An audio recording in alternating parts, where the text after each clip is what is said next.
Hello అండి. Welcome to our channel Swapna Vijay gardening vlogs. అందరు ఎలా ఉన్నారు? బాగున్నారా? ఇక్కడ చూస్తున్నారు కదా, ఇవన్నీ మా సపోటాలండి. అయితే ఈ సమ్మర్ హాలిడేస్కి నేను ఇంటికి వచ్చాను. మా అత్తమ్మ వాళ్ళ ఇంటి దగ్గర అన్ని రకాల పండ్ల చెట్లు అయితే ఉన్నాయండి. అందులో భాగంగా ఇది సపోటా చెట్టు. ఈ సపోటాకు చూడండి, ఒకటే సపోటా చెట్టు అండి, ఎంత బాగా కాసిందో. నాటు అండి, చాలా అంటే చాలా తియ్యగా ఉంటాయి ఈ సపోటాలు. ఒక్కొక్కటి ఎంత పెద్ద సైజులో వచ్చిందంటే అంత పెద్ద సైజులో వచ్చింది.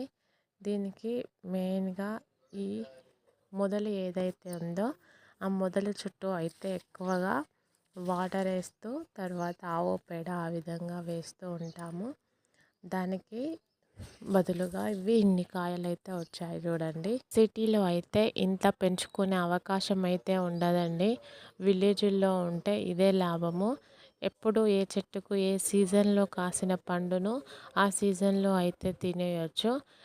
నెక్స్ట్ వీడియోస్లో మ్యాంగోస్ ఆ విధంగా చూపిస్తాను. ఇప్పుడు మాత్రం ఈ సపోటా చెట్టు చూడండి ఎంత బాగా కాసింది. నిజానికి పల్లెటూరులో ఉంటే ఆరోగ్యం ఎంతో బాగుంటుందండి.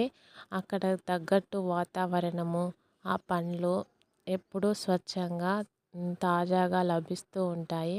సిటీలో అయితే ఇంత పెద్ద చెట్టు పెట్టుకోవడానికి ప్లేసే ఉండదు. ఇదండి వాటి వీడియో. నచ్చినట్లయితే please like, share, subscribe. Thank you.